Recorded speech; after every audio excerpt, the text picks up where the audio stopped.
বেশ কিছু সময় ধরে বাংলাদেশের জাতীয় সঙ্গীত নিয়ে একটা বিতর্ক শুরু হয়েছে। অনেকে দাবি করতেছে যে রবীন্দ্রনাথ ঠাকুরের রচিত আমার সোনার বাংলা এই গান স্বাধীন বাংলাদেশ বা পূর্ব বাংলার মানুষের জাতীয় সঙ্গীত হিসেবে সম্পূর্ণ বেমানান।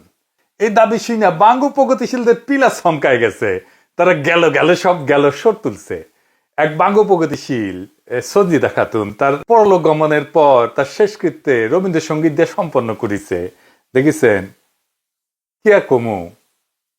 এমনকি বাঙ্গু প্রগতিশীল হিসেবে নিজেকে জাহির করা কচু খেতি এককালে মোডা আজিজ আর সন্ত্রাসী হারিসের ব্যবসায়িক পার্টনার দুই সিঙ্গালা ছাগল ডাবল ড্রপ আউট ওই পর্যন্ত ঘোষণা দিছে রবীন্দ্রসঙ্গীত আমার সোনার বাংলা বাংলাদেশের লক্ষ কোটি মানুষের হৃদয়ের গান এবং এটা নাকি আমাগো ন্যাশনাল ভ্যালুজ বহন করে। হ্যাঁ, হালাই ন্যাশনাল ভ্যালুজ বুঝে। হ্যাঁ, উমেন খুব বুঝা ফেলিছে ন্যাশনাল ভ্যালুজ। শালা double drop out national values বাপ রে বাপ।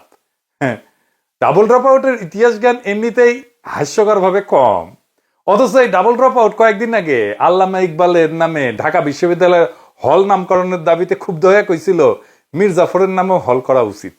আল্লামা ইকবাল উপমহাদেশের মুসলমানদের মধ্যে সর্বশ্রেষ্ঠ দার্শনিক, যাকে বিংশ শতাব্দীর অন্যতম গুরুত্বপূর্ণ মুসলিম দার্শনিক হিসেবে প্রাচ্য এবং পাশ্চাত্যে উভয় জায়গাতে বিবেচনা করা হয়। ইকবাল 1938 সালে মৃত্যুবরণ করেন, 1971 সালের বাংলাদেশের স্বাধীনতা সংগ্রামের 33 বছর আগে।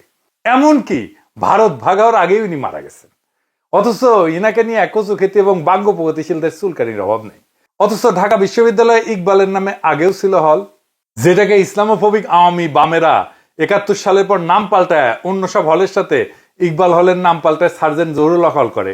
যে জহুরুল হক হল 60-এর দশকে আগরতলাতে পাকিস্তানের বিরুদ্ধে বিদ্রোহ এবং বিভিন্ন সেনানিবাসে বিডিআর বিদ্রোহের মতো গণহত্যা করার ষড়যন্ত্রে জড়িত ছিল, ইন্ডিয়ার সাথে আর কি, ইন্ডিয়ার পরিকল্পনায়। আর একটা হইল জিন্না হলের নাম পাল্টায় রাখা হয় সূর্য সেনের নামে। ইতিহাসে মীর জাফর কারা সেটা খুব স্পষ্ট। কচুক্ষেতে এবং বাঙ্গু প্রগতিশীলদের ইতিহাস নিয়ে জ্ঞান বুদ্ধি অত্যন্ত সীমিত। পলাশির যুদ্ধের পর মীর জাফর এবং তার ছেলে নাজমুদ্দৌলা, সাইফুদ্দৌলা এবং মুবারকউদ্দৌলা 50 বছর মুর্শিদাবাদে ইংরেজদের প্রোটেকশন থেকে শান শওকতের সাথে নবাবী জীবনযাপন করত, যেমনটা করত মুজিব, হাসিনা। ধানমন্ডি এবং গণভবনে থেকে ভারতের প্রোটেকশনের ছত্রছায়। তখন নবাবের বিরুদ্ধে কেউ কিছু বললেই গর্দান যাইতো। পলাশির যুদ্ধের লেগেছি যুদ্ধের সাথে সাথেই নির্ধারিত হয় নাই, ইতিহাসে সেটা অনেক পরে নির্ধারণ করছে। আওয়ামী বাং প্রগতিশীলরা হচ্ছে ইতিহাসের আসল মীর জাফর, রায় দুর্লভ, ইয়ার লতিফ, জগৎ শেঠ। মীর জাফর পলাশির যুদ্ধের পর নিজের গদিতে বসার জন্য লর্ড ক্লাইভের সাথে দেখা করতে যায়। নিজের সাঙ্গ পাঙ্গদের নিয়ে সোহরাওয়ার্দীর বডিগার্ডও একই কাম করেছিল। সোহরাওয়ার্দীর বডিগার্ড আবার নিজের অফিসে ইন্দিরা গান্ধীর ছবি ডেস্কে রাখতো। মীর জাফরও মনে হয় ক্লাইভের ছবি এভাবে নিজের দরবারে রাখতো না। এইভাবে ঢাকা বিশ্ববিদ্যালয় এবং সারা দেশে এই সমস্ত হিন্দুত্ববাদী এবং ভারতীয় চরদের নামে হলের নামকরণ করা হইল। এই সমস্ত স্থাপনার নাম পাল্টাইতে হবে। ছাত্র জনতা এবং ক্ষুদ্র ভ্রাতা ভগিনীরা নিজেরাই এটা করবে। এইবার আসি জাতীয় সঙ্গীতে আমার সোনার বাংলা গান নিয়ে। আমার সোনার বাংলা গানের ইতিহাস কি, এই গানের মানে কি, কবে, কোথায়, কোন প্রসঙ্গে এই গান কম্পোজ করা হয়েছিল, এটা জানতে হইলে আমাদের বঙ্গভঙ্গের ইতিহাস জানতে হবে। বঙ্গভঙ্গ কি?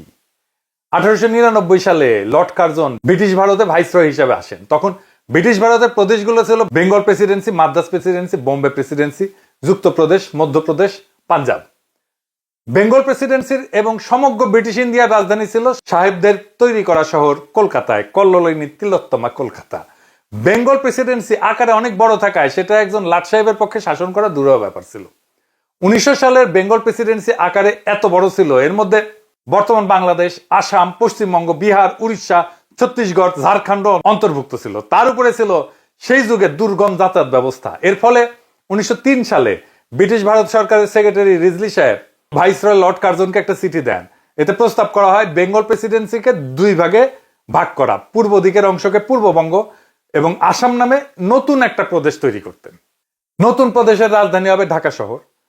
লর্ড কার্জন এই প্রস্তাবে সম্মতি প্রদান করে। এর ফলে 16 অক্টোবর 1905 সালে লর্ড কার্জন নতুন প্রদেশ পূর্ববঙ্গ এবং আসামের গোড়াপত্তন করে ঢাকাকে রাজধানী করেন। এইভাবে মুঘল যুগে শায়েস্তা খান এবং শাহজাদা আজিমুস খানের পর 200 বছর অতিবাহিত হয়ে ঢাকা আবার রাজধানী হিসেবে আত্মপ্রকাশ করে। মুঘল সর্দার মুর্শিদ কুলি খান শাহজাদা আজিমুসানের পর 1700 দশকের প্রথম দিকে রাজধানী ঢাকা থেকে মুর্শিদাবাদে স্থানান্তর করেন। এরপর শুরু হয় বাংলায় হিন্দুত্ববাদীদের আন্দোলন, যেটা সন্ত্রাসবাদের রূপ নেয়। কলকাতার হিন্দু বাবুরা একদম বিক্ষোভে ফেটে পড়ে। এটা নিয়ে কলকাতার ভদ্রলোক বাবুরা অসংখ্য মিছিল বক্তৃতা সমাবেশ করে গরম করিয়া দেয় দুনিয়া। বাবুদের দুইটা সন্ত্রাসবাদী সংগঠন ছিল, একটা কলকাতা কেন্দ্রিক যুগান্তর গ্রুপ আর একটা ঢাকা কেন্দ্রিক অনুশীলন সমিতি। যুগান্তর গ্রুপের সন্ত্রাসী ক্ষুদিরাম বসু একজন সাহেব ম্যাজিস্ট্রেটকে হত্যা করার জন্য সাহেবের গাড়ি লক্ষ্য করে বোমা হামলা করে। এই সমস্ত হিন্দুত্ববাদী সন্ত্রাসীরা 21শে আগস্ট গ্রেনেড হামলার আদি জনক। ক্ষুদিরামের নিক্ষেপ করা গ্রেনেড সাহেবের গাড়ির পরিবর্তে দুইজন মেম সাহেবের গাড়িতে গিয়া পড়ে এবং একজন ইংরেজ ব্যারিস্টারের স্ত্রী এবং কন্যাকে হত্যা করে। ইংরেজ সরকার ক্ষুদিরামকে ধরে বিচার করে ফাঁসিতে লটকায় দেয়। এইরকম নারীঘাতক হিন্দুত্ববাদী সন্ত্রাসীকে আবার বাঙ্গু সমাজে সেলিব্রেট করা হয়, তাকে নিয়ে কবিতা লেখা হয়। এমনকি আমাদের আল মাহমুদও লিখেছিল, চিনতে নাকি সোনার ছেলে ক্ষুদিরামকে চিনতে, রুদ্ধশ্বাসে প্রাণ দিল যে মুক্ত বাতাস কিনতে। কি আর কমো। আর এক বাঙ্গু প্রগতিশীল আব্দুল নূর তুষার ইতিহাস জ্ঞান দিতেছে জাতিরে। দেখেন কি লিখেছে, সে কইতেছে আমাদের দেশে কার্জন হল আছে, কিন্তু ক্ষুদিরামের নামে একটা চালাঘর নাই। ইংরেজদের দালাল নবাবদের মঞ্জিল আছে, মানে আহসান মঞ্জিল আর কি, কিন্তু প্রীতিলতার একটা ভালো ভাস্কর্য নাই। মানে আছে কিন্তু ভালো নাই, কুটি আছে প্রীতিলতার ভাস্কর্য, জানাইন তো। হ্যাঁ, খারাপ ভাস্কর্যটাই কুটি আছে, একটু জানবার চাই, হ্যাঁ না, ব্যবস্থা করা লাগবে। আরো লিখেছে সূর্য সেন, প্রীতিলতার, ক্ষুদিরামেরা আমাদের বীর শ্রেষ্ঠদের পূর্বপুরুষ, জমিদারদের ল্যাঠাল যারা, জমিদারি চলে যাবে জন্য যারা ইংরেজদের শাসাইবে তাই অস্ত্র হাতে তুলে নিছিল, তারা নাকি আমাদের বীর শ্রেষ্ঠদের পূর্বপুরুষ। আমি যাই কই, এই প্রীতিলতা, সূর্য সেন আর ক্ষুদিরাম নিয়া বাঙ্গু প্রগতিশীলদের চুলকানিটা একটু বিস্তারিত বোঝা দরকার। ব্রিটিশদের বিরুদ্ধে হিন্দু স্বার্থের জমিদার হিন্দু স্বার্থের আন্দোলন শুরু করছিল বঙ্গভঙ্গ রদ বাতিল করার দাবিতে কয়েকটা সশস্ত্র গ্রুপ করে। এই সময় ব্রিটিশদের বিরুদ্ধে অনুশীলন, যুগান্তর, এই ধরনের সশস্ত্র দলগুলির তৎপরতা বাড়তে শুরু করছিল, যারা কালী ভক্ত হিসেবে দেবী মা কালীর পূজা কইরা সশস্ত্র সংগ্রামে ঝাঁপায় পড়তো। সশস্ত্র গ্রুপগুলো যে সশস্ত্র আন্দোলন ঝাঁপায় পড়ছিল, এইটাকে তারা কলকাতার জমিদারদের স্বার্থে লেখা ইতিহাসে স্বদেশী আন্দোলন হিসেবে গাল ভরা নাম দিছিল। আর এই সময়টাকে একটা ফাঁপা বিপ্লবী বানায় অগ্নি যুগ নামে ডাকা শুরু করছিল। কিন্তু আমাদের খেয়াল করতে হবে, ব্রিটিশ বিরোধী আন্দোলন মানে সেটা অ্যান্টি কলোনি মুভমেন্ট না। আমাদের পূর্ববঙ্গের স্বার্থের প্রশ্নে বিচার করলে অনুশীলন, যুগান্তর ধরনের সশস্ত্র গ্রুপগুলোর জন্মই হয়েছিল কায়েমি জমিদার হিন্দু স্বার্থে। মুসলমান প্রজা বাঙালির উপরে যারা ছিল খড়গহস্ত, অবশ্যই প্রজাদের স্বার্থের পক্ষে তারা ছিল না। 1905 সালে বঙ্গভঙ্গ এবং ইতিহাসের দিকে তাকান, রবীন্দ্রনাথ সহ বিশিষ্ট হিন্দুদের নেতৃত্বে যে বঙ্গভঙ্গ রদের আন্দোলন হয়েছিল, এই আন্দোলন ছিল আমাদের পূর্ববঙ্গের মানুষের স্বার্থ বিরোধী। জমিদার বাঙালির স্বার্থে ঘা মারছিল এই বঙ্গভঙ্গ, কারণ নতুন প্রশাসনিক ব্যবস্থার কারণে কলকাতার প্যারালাল ঢাকা একটা নতুন রাজধানী হয়ে উঠতেছিল। ফলে পূর্ববঙ্গ থেকে কলকাতা শহরে কৃষির উদ্বৃত্ত সাপ্লাই লাইন অনিশ্চিত হয়ে পড়তেছিল। পূর্ববঙ্গের কৃষির উদ্বৃত্ত দিয়ে তৈরি হয়েছিল কল্লোলিনী তিলোত্তমা কলকাতা। আর এই ঘটনার পটভূমিতে কথিত ফাঁকা আলাপের স্বদেশী আন্দোলনের সূত্রপাত। তাহলে হিসাব করেন যে বঙ্গভঙ্গ ব্রিটিশেরা চালু করছিল পিছিয়ে থাকা পূর্ববঙ্গ আসামের মুসলমানদের স্বার্থের পক্ষে, যেখানে রাজধানী হিসেবে ঢাকা শহর গুরুত্বপূর্ণ হওয়ার সুযোগ তৈরি হইতেছিল। এখানে আপনি কার পক্ষে যাইবেন? যে জমিদার বাবুরাই বঙ্গভঙ্গ বাতিল করলেন তাদের পক্ষে? যে অনুশীলন, যুগান্তর ধরনের সশস্ত্র গ্রুপগুলো ছিল জমিদার শ্রেণীর স্বার্থে, আপনি কি তাদের হিরো বানায় বন্দনা করবেন? আপনার চাষাভূষা পূর্বপুরুষদের সাথে গাদ্দারি করতেছেন?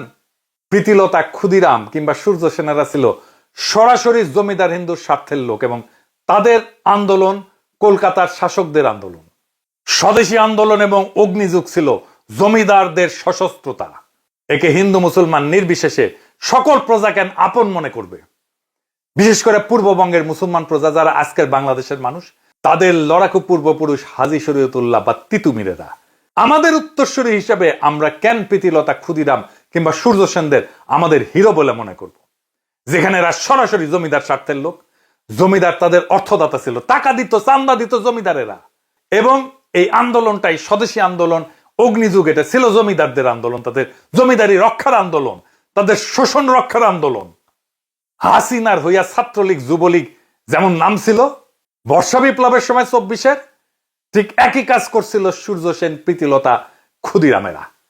ওরা ছিল জমিদারের ল্যাঠাল, যেরকম ছাত্রলীগ ছিল আওয়ামী লীগের হাসিনার ল্যাঠাল। যে জমিদার ব্যবস্থায় আপনার পূর্বপুরুষদের বঞ্চিত করে রাখা হইতো, এই সশস্ত্র গ্রুপের লোকজন সেই জমিদারদের ভাড়াটে সন্ত্রাসী। তারা তো আপনার পূর্বপুরুষদের স্বার্থের বিরুদ্ধের লোক। এই জমিদার শ্রেণী তো কখনো আপনার পূর্বপুরুষদের বাঙালি বইলাই স্বীকার করে নাই, মান্যতা দেয় নাই। সেই জমিদার শ্রেণীর ঔরসে আজকাল বাংলা ভাষা শিল্প সংস্কৃতি গড়ে উঠছে, সেটা খুব ভালো কথা। কিন্তু জমিদার হিন্দু তো আপনারা এক্সক্লুড কইরা হিসাবের বাইরে রেখা এই বাংলা ভাষা শিল্প সংস্কৃতির পতন ঘটাইছিল। যে প্রীতিলতার সূর্য সেনের আপনি হিরো বানাইতে চান, তাদের অনুশীলন যুগান্তর ধরনের সশস্ত্র গ্রুপগুলো তো কখনো আপনাকে গোনাতেই ধরে নাই। আপনি তো মুসলমান হলে ঢুকতেও পারতেন না অনুশীলন যুগান্তরে। শুধু তাই না, এরা তো আপনারই স্বার্থ বিরোধী। সাধারণভাবে ঢাকাকে রাজধানী করার বিরোধী একটা আন্দোলন ছিল। চান্স পাইলে এরা প্রীতিলতা, ক্ষুদিরাম কিংবা সূর্য সেনদের নিয়ে আপনার তথাকথিত প্রগতির কাঁচা আবেগ টক বগায় ফুটতে থাকে। সূর্য সেন, ক্ষুদিরাম, প্রীতিলতার নামে কোনো স্মারক বাংলাদেশে থাকবে না। এই বঙ্গভঙ্গ বিরোধী আন্দোলন নিয়ে রমাপ্রসাদ ভাস্কর একটা প্রবন্ধ লিখছিলেন। প্রবন্ধটার নাম বঙ্গভঙ্গ এবং রামেন্দ্র সুন্দর ত্রিবেদী। এই প্রবন্ধে সে আন্দোলনে রবীন্দ্রনাথ ঠাকুর ওরফে রঠার ভূমিকার বিস্তারিত বর্ণনা আছে। পূর্ব বাংলার চাষা মুসলমানদের জন্য যে এক আলাদা রাজ্য হচ্ছে, এটা কলকাতার বাবুরা মেনে নিতে পারে না। এই জন্যই তাদের এত হাউকাউ আন্দোলন, সন্ত্রাসী কর্মকাণ্ড। ওই আন্দোলনের সময় 25শে আগস্ট 1905 সালে কলকাতার টাউন হলে একটা সভা অনুষ্ঠিত হয়। সেটা ছিল বঙ্গভঙ্গের বিরুদ্ধে একটা প্রবন্ধ পাঠের আসর। বাবুরা নাম দিছিল অবস্থা এবং ব্যবস্থা। ওই আসরে রবীন্দ্রনাথ তার সদ্য রচিত আমার সোনার বাংলা গানটা প্রথম পরিবেশন করে। বাবুরা রঠাকে বঙ্গভঙ্গ আন্দোলনের চারণ কবি হিসেবে নিযুক্ত করে। রঠা উত্তেজিত মাসখানেকের মধ্যে 20 থেকে 25টা উত্তেজনাকর গান রচনা করে ফেলে। এরপর 27শে সেপ্টেম্বর রঠার সভাপতিত্বে 18/4 অক্রুর দত্ত লেনে একটা সভা অনুষ্ঠিত হয়। সেখানে রঠা সর্বপ্রথম রাখি বন্ধন প্রথা চালু করার প্রস্তাব দেন এবং এই উপলক্ষে রাখি সঙ্গীত বাংলার মাটি বাংলার জল এই গানটা রচনা করেন। বাংলার মাটি বাংলার জল, বাংলার বায়ু বাংলার ফল, পূর্ণ হোক পূর্ণ হোক পূর্ণ হোক হে ভগবান। 50,000 কণ্ঠে উচ্চারিত বন্দে মাতরম ধ্বনির মধ্যে সুরেন্দ্রনাথ বন্দ্যোপাধ্যায় সভাপতির অভিভাষণ পাঠ করেন। বাংলায় সেটা রবীন্দ্রনাথ পাঠ করেন। রবীন্দ্রনাথ তাদের মধ্যে ছিলেন এবং তার নতুন গান ওদের বাঁধন যতই শক্ত হবে ততই বাঁধন টুটবে গাইতে থাকেন। এরপর রবীন্দ্রনাথ তার আর একটা গান ধরেন, তা হইল বিধির বাঁধন কাটবে তুমি এমন শক্তিমান। এরপর 1905 সালের আশ্বিন মাসে, মানে সেপ্টেম্বর অক্টোবর সংখ্যায়, রবীন্দ্রনাথ কার্তিক সম্পাদিত বঙ্গদর্শন পত্রিকায় রঠা প্রথম আমার সোনার বাংলা গানটা পাবলিশ করেন, প্রকাশ করেন। এই বঙ্গদর্শন পত্রিকার একটা বিশাল ইতিহাস আছে। কি সেই ইতিহাস? এই পত্রিকা 1872 সালে প্রথম সম্পাদনা করে বের করে বাংলা সাহিত্যের সবচেয়ে কুখ্যাত ইসলামোফোব আর হিন্দুত্ববাদীদের গডফাদার বঙ্কিমচন্দ্র চট্টোপাধ্যায়। বঙ্কিম তার উপন্যাসগুলো এই পত্রিকায় সিরিয়াল আকারে পাবলিশ করত। এইখানে 1882 সালে ধারাবাহিকভাবে প্রকাশিত হয় বঙ্কিমের উপন্যাস আনন্দমঠ। এই আনন্দমঠে বঙ্কিম হিন্দুত্ববাদীদের জাতীয় সঙ্গীত বন্দে মাতরম প্রথম কম্পোজ করে প্রকাশ করেন। পুরা উপন্যাসের বিষয়বস্তু হচ্ছে মুসলিমদের খেদানো। পুরা পত্রিকাটা ছিল ইসলামোফোবিয়ার একটা পাত্র। এইখানে 1884 সালে বঙ্কিম আরেকটা প্রবন্ধ প্রকাশ করে বাংলার কলঙ্ক নামে। মুসলমানদের গালিগালাজ করাই ছিল সেই প্রবন্ধের মূল থিম। এরকম বহু লেখা প্রকাশিত হয় এই পত্রিকাতে। পুরা কলকাতার ভদ্রলোক সমাজে এই পত্রিকা গোগ্রাসে গিলত। তাদের ওয়ার্ল্ড ভিউ প্রচার করছে এইটা। রঠা ছোটবেলাতে গোগ্রাসে সমস্ত গল্প গিলত। রঠার নিজের মুখেই শোনেন তার আত্মজীবনীতে কি লিখেছে। অবশেষে বঙ্কিমের বঙ্গদর্শন আসিয়া বাঙালির হৃদয় একেবারে লুট করিয়া লইল। একে তো তাহার জন্য মাসান্তের প্রতীক্ষা করিয়া থাকিতাম, তাহার পরে বড় দলে পড়ার শেষের অপেক্ষা করা আরো বেশি দুঃসহ হইত। এইরকম একটা কুখ্যাত ইসলামোফোব বাংলার মুসলমানকে গালিগালাজ করা পত্রিকাকেই রঠা বাইছে নিলেন আমার সোনার বাংলা গান পাবলিশ করার জন্য, প্রকাশ করার জন্য। আর রঠা এই বঙ্গদর্শন পইরা বড় হইছে, তাহলে ওর ভিতরে কি আছে সেটা বুঝে দেখেন। এই হচ্ছে কচুক্ষেতির স্বল্প জ্ঞানের ন্যাশনাল ভ্যালুজ, এইটার ইতিহাস। এই গানকে যে এখনো জয় বাংলা করা হয় নাই, সেটা তো বাঙ্গু প্রগতিশীলদের 7 জন্মের ভাগ্য। কিন্তু এই ভাগ্য বেশি দিন টিকবে না। হাসিনা যেমনে জয় বাংলা হয়েছে, আওয়ামী লীগ যেমনে জয় বাংলা হয়েছে, 32 নম্বর যেমনে জয় বাংলা হয়েছে, এই গানও জয় বাংলা হবে। এরপর বঙ্গভঙ্গ রদ করার এরকম অপচেষ্টাকে প্রতিহত করার জন্য 1906 সালের ডিসেম্বর মাসে ঢাকায় নওয়াব সলিমুল্লাহ তার বাড়ি আহসান মঞ্জিলে সমগ্র ভারতবর্ষের মুসলমান নেতাদের আমন্ত্রণ জানান। উপলক্ষ ছিল অল ইন্ডিয়া মোহামেডান এডুকেশনাল কনফারেন্সের মিটিং। স্যার সৈয়দ আহমেদ খান এই এডুকেশনাল সংস্থা প্রতিষ্ঠা করছিলেন। সেই মিটিং এ আহসান মঞ্জিলে সারা ভারতবর্ষ থেকে 3000 মুসলমান ডেলিগেট যোগদান করেন। মিটিং এ সভাপতিত্ব করেন উত্তরপ্রদেশের মিরাটের নবাব ভিকারুল মুলক। আজকের শাহবাগ তখন নওয়াব সলিমুল্লাহর বাগান ছিল। এইখানে নওয়াবের একটা বাগান গাড়ি ছিল এই শাহবাগে। সেই শাহবাগের বাগান বাড়িতে অনুষ্ঠিত হয় ঐতিহাসিক মিটিং। শাহবাগ থেকে এই ঘটনার শুভ সূচনা। যেখানে নওয়াব সলিমুল্লাহ ভারতবর্ষে মুসলমানদেরকে নিজেদের স্বার্থ রক্ষার জন্য একটা রাজনৈতিক দল গঠন করার প্রপোজাল দেন, যেটা সর্বসম্মতিক্রমে গৃহীত হয়। এইভাবেই জন্ম হয় মুসলিম লীগের। স্যার সৈয়দ আহমেদ খানের ঘনিষ্ঠ বন্ধু নওয়াব মোহসেন মুলককে করা হয় মুসলিম লীগের সেক্রেটারি এবং সংবিধানের মূল লেখক। লীগের প্রথম অনারারি প্রেসিডেন্ট করা হয় ইমাম আগা খানকে। কলকাতার বাবুদের আন্দোলন আর তাদের সন্ত্রাসীদের সন্ত্রাসে অবশেষে ইংরেজ সরকার হার মানে। 1911 সালের ডিসেম্বর মাসে রাজা পঞ্চম জর্জ ভারতের দরবারে আসেন। তখন ইংরেজ সরকার সিদ্ধান্ত নেয় তারা এই বঙ্গভঙ্গকে রদ করবেন। রাজা দরবারে এই প্রক্লেমেশন জারি করেন। রঠাই আনন্দে রচনা করে ফেলেন, জনগণ মন অধিনায়ক জয় হে ভারত ভাগ্য বিধাতা। শুনেন, এই জনগণ মন আজ ভারতের জাতীয় সঙ্গীত। জনগণ মন অধিনায়ক জয় হে ভারত ভাগ্য বিধাতা। পাঞ্জাব সিন্ধু গুজরাট ও মারাঠা দ্রাবিড় উৎকল বন্দ, বিন্ধ্য হিমাচল যমুনা গঙ্গা উচ্ছল জলধি তরঙ্গ। তব শুভ নাম জাগে, তব শুভ আশিস মাগে, গাহে তব জয় গাথা। এই গান গাওয়া হয়েছিল ঢাকা বিশ্ববিদ্যালয়ে।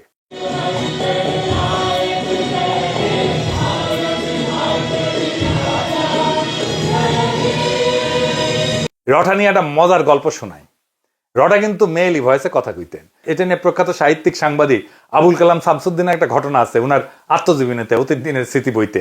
আবুল কালাম শামসুদ্দিন তার বন্ধু কাজী নজরুল ইসলামের সাথে সত্যেন্দ্রনাথ দত্তের মৃত্যুতে আয়োজিত একটা স্মরণ সভায় গেছিলেন। সেখানকার অভিজ্ঞতা শুনেন। যথাসময়ে সভা মঞ্চে আপন আসন থেকে রবীন্দ্রনাথ উঠে দাঁড়ালেন। হঠাৎ নারী কণ্ঠ শুনে চমকিত হলাম। কোথা থেকে নারী কণ্ঠের কবিতা আবৃত্তি ভেসে আসছে বুঝতে না পেরে চারিদিকে চাইতে লাগলাম। মনে হলো সভা মঞ্চ থেকে স্বর ভেসে আসছে। নজরুলকে জিজ্ঞাসা করলাম, কবিতা আবৃত্তি করছেন কে? নজরুল হেসে বললেন, রবীন্দ্রনাথের মুখের দিকে চেয়ে দেখুন তো। চেয়ে দেখলাম, তাই তো, মুখ নড়ছে, কিন্তু এ নারী কণ্ঠ কেন? নজরুল বললেন, তার কণ্ঠস্বরই এরূপ। আমি বিস্মিত হলাম। এমন নারী কণ্ঠের স্বর যে কোনো পুরুষের থাকতে পারে এ ধারণা আমার ছিল না। রঠার অখণ্ড সোনার বাংলা ছিল অখণ্ড ভারত মাতার একটা অংশ। এই গান কিভাবে, কোন যুক্তিতে স্বাধীন বাংলাদেশের জাতীয় সঙ্গীত হয়? যারা এই গানকে বাংলাদেশের জাতীয় সঙ্গীত হিসেবে গৃহীত করাইছে তাদের মধ্যে মুখ্য চরিত্র হচ্ছে কুখ্যাত ভারতের দালাল রয় এজেন্ট চিত্তরঞ্জন সুতারের সহচর সিরাজুল আলম খান, যাদের উদ্দেশ্যই ছিল পূর্ব বাংলাকে ভারতের সাথে যোগ করানো। ঠিক এই উদ্দেশ্যেই তারা এই গানকে বাংলাদেশের জাতীয় সঙ্গীত বানাইছে। সিরাজুল আলমের সহচর জাসদের মহিউদ্দিন তার বইতে কি লিখেছে দেখেন। সিরাজুল আলম খান তখন কলকাতার ভবানীপুরে রাজেন্দ্র প্রাসাদ রোডের চিত্তরঞ্জন সুতারের বাড়িতে ঘুমায়। হ্যাঁ, ওর বাড়িতেই থাকতো। চিত্তরঞ্জন সুতারের কার্যকলাপ আমি আগের এপিসোডে আলোচনা করছি। সুতার বাংলাদেশেও রয়ের ফান্ডিং নিয়ে সশস্ত্র বঙ্গভূমি আন্দোলন করছিল। এই সুতার 71 সালে ইন্দিরা গান্ধীকে বারবার বলছিল ভারত মাতা যেন বাংলাদেশকে সম্পূর্ণভাবে নিজের সাথে যুক্ত করিয়া পশ্চিম বাংলার সাথে যোগ করিয়া রবীন্দ্রনাথের অখণ্ড সোনার বাংলা প্রতিষ্ঠা করে। জাতীয় সঙ্গীতের সিদ্ধান্ত সিরাজুল আলম খান কিভাবে নেয় সেটা এখন শুনেন। 2 মার্চ বিকালে সিরাজুল আলম খান ইকবাল হলের ক্যান্টিনে ছাত্রলীগের একদল নেতা কর্মীকে নিয়ে বসলেন। কিছু কিছু বিষয়ে দ্রুত সিদ্ধান্ত নেওয়ার দরকার ছিল। তিনি কিছু একটা বলছেন আর কেউ একজন নোট নিচ্ছেন।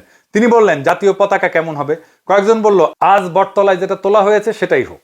জাতীয় সঙ্গীতের প্রসঙ্গ উঠতেই দ্বিজেন্দ্রলাল রায়ের ধনধান্যে পুষ্প ভরা গানটির প্রস্তাব এলো। কিন্তু এর দুটো সমস্যা ছিল। প্রথমত, গানটার কোথাও বাংলা বা বাংলাদেশ শব্দটি নেই। দ্বিতীয়ত, গানটার কোনো রেকর্ড পাওয়া যায় না। শেষমেশ প্রস্তাব করা হলো রবীন্দ্রনাথের আমার সোনার বাংলা, আমি তোমায় ভালোবাসি গানটিকে জাতীয় সঙ্গীত করা হোক। সিরাজুল আলম খান মাথা নাড়লেন। একজন সঙ্গে সঙ্গে নোট নিল। এরপর এলো জাতির পিতা প্রসঙ্গ। রঠা কখনোই বাঙালি জাতীয়তাবাদী ছিল না। কলকাতার কোনো হিন্দুই বাঙালি জাতীয়তাবাদী হয় না। পশ্চিম বাংলার সকল হিন্দু বুদ্ধিজীবী এলিট সবাই সর্বভারত প্যান ইন্ডিয়ান অখণ্ড হিন্দু ভারতে বিশ্বাস করত এবং করে এবং করবে। এরা সর্বদা আগাগোড়া অখণ্ড ভারত মাতার পূজারী। আগামী এপিসোডে আমি এটা নিয়ে বিস্তারিত আলোচনা করব। কাজেই মুসলমানদের স্বার্থবিরোধী সন্ত্রাসী বঙ্গভঙ্গ রদ আন্দোলনের চারণ কবি রবীন্দ্রনাথের রচনা করা আমার সোনার বাংলা গান কিভাবে বাংলাদেশের জাতীয় সঙ্গীত হয়, এই প্রশ্নটা আমাদের তুলতেই হবে। এই গান তো কারোই গাওয়া উচিত না। অতি দ্রুত গণভোট আয়োজন করে এই জাতীয় সঙ্গীতের ব্যাপারে সিদ্ধান্ত নিতে হবে। সিরাজুল আলম খানের চাপায় দেওয়া গানকে কখনোই আমাদের জাতীয় সঙ্গীত হিসেবে মেনে নেওয়া যাবে না, হবে না। রঠা বাঙ্গ প্রগতিশীলদের কাছে সবসময় একটা পলিটিক্যাল প্রজেক্ট ছিল।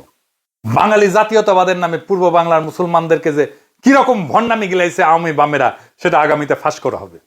সামনের এপিসোডে সেটা নিয়ে আলাপও করা হবে। আমি 100% শিওর, যদি ধরেন নকশাল বা অন্য কেউ পশ্চিম বাংলার রাজ্যকে ভারত থেকে বিচ্ছিন্ন করার দাবি তুলতো, রবীন্দ্রনাথ বেঁচে থাকলে উনি নুরুল আমিন ফজলুল কাদের চৌধুরী অথবা গোলাম আজম যেরকম অখণ্ড পাকিস্তান রক্ষার চেষ্টা করছিলেন, রঠা তার চেয়ে 10 গুণ বেশি এফোর্ট দিয়া অখণ্ড ভারতকে রক্ষা করতেন। খালি রবি না, পশ্চিম বাংলার অধিকাংশ বাঙালি ভদ্রলোক এই কাজটা করতেন। নকশালদেরকে তো ইন্ডিয়া অত্যন্ত কঠোরভাবে সামরিক শক্তি দিয়ে দমন করছে। সেটা নিয়ে পশ্চিম বাংলার বাবুরা জেনোসাইড, গণহত্যা বলে লাফায় না। এটাও অঙ্ক হিসাব প্রমাণ করে দেওয়া যাবে যে পশ্চিমবঙ্গে ভারতীয় আর্মির নকশাল দমন পাকিস্তান আর্মির অপারেশন সার্চলাইট থেকেও নির্মম ছিল। এমনকি শিখদের স্বর্ণ মন্দিরে ভারতীয় আর্মি হামলা অপারেশন ব্লু স্টার আর অপারেশন সার্চলাইট থেকেও ভয়ঙ্কর ছিল। ইন্দিরা গান্ধীর মৃত্যুর পরে যেভাবে শিখ জেনোসাইড হয়েছে, এরকম জেনোসাইড 1971 হয় নাই বাংলাদেশে। এইসব আরেকদিন আলাপ করা যাবে। বাঙ্গু প্রগতিশীলদের চিরতরে জয় বাংলা করে দেওয়া হবে। রঠার আমার সোনার বাংলা কখনোই পূর্ব বাংলার চাষাভুষাদের হৃদয়ের গান ছিল না। এটা ছিল হিন্দু জমিদারদের, কলকাতার বাবুদের শোক গাথা, যারা ঢাকাকে রাজধানী হইতে দেয়নি, যারা পূর্ব বাংলার মুসলমানকে বাঙালি মানেনি, আর রবীন্দ্রনাথকে বানাইছিল সেই আন্দোলনের চারণ কবি। এখন সেই গান আমাদের মাথায় চাপায় দেওয়া বলা হয় এটাই আমাদের জাতীয় সত্তা, এটাই আমাদের ন্যাশনাল ভ্যালুজ। কিন্তু ইতিহাস বদলায়, বাতিলের খাতা থেকে উঠে আসে নতুন সত্য। পূর্ব বাংলার চাষাভুষা মেহনতি মুসলমান যারা একদিনে গান গাইতে বাধ্য ছিল, আজ ইতিহাস আপনাকে প্রশ্ন করতেছে আপনি কার শোকগাথা গাইতেছেন আপনার জাতীয় সঙ্গীত হিসেবে। তারেক রহমান আর বিএনপিকেও বলতে হবে কেন তারা রঠার গান জাতীয় সঙ্গীত হিসেবে পাইয়া গর্বিত। গর্বটা কোথায়? বাংলাদেশের সাধারণ চাষাভুষা মুসলমানের স্বার্থভঙ্গ কি তাদের গর্ব? জাতীয় সঙ্গীত হইতে হবে সেই গান যা জন্ম নেয় মুক্তির জন্য, প্রজার হৃদয়ে শোষণের বিরুদ্ধে দাঁড়ায়। আমার সোনার বাংলা না, আমাদের চাই আমাদের নিজস্ব, আমাদের আত্মপরিচয় বহনকারী, আমাদের স্বপ্নের প্রতিধ্বনি করা গান। এই লড়াই শুধু গান বদলের না, এটা ইতিহাস পুনরুদ্ধারের লড়াই, বঙ্গভঙ্গ রদ আন্দোলনের চক্রান্ত উন্মোচনের লড়াই, বাঙ্গু প্রগতিশীলদের চাপানো ন্যাশনাল ভ্যালুজের মুখোশ ছিঁড়ে ফেলার সংগ্রাম। এখনই সময় আসছে রঠার লেখা ইতিহাসের বদলে নিজের কলমে নিজের ইতিহাস লেখার, নিজের কলমে নিজের জাতীয় সঙ্গীত লেখার, নিজের কলমে নিজের গৌরবের ইতিহাস লেখার, বাংলাদেশের ভূখণ্ডের এই জনগণের সত্যিকারের জাগরণের ইতিহাস লেখার। এইবার সময় আসছে আমার সোনার বাংলাকে বিদায় জানানোর। নতুন স্বাধীনতার পরে আসবে নতুন জাতীয় সঙ্গীত। জয় হোক চাষাভুষার, জয় হোক ইতিহাসের, জয় হোক জনগণের মুক্তির, আমাদের আবহমান লড়াইয়ের। ইনকিলাব জিন্দাবাদ।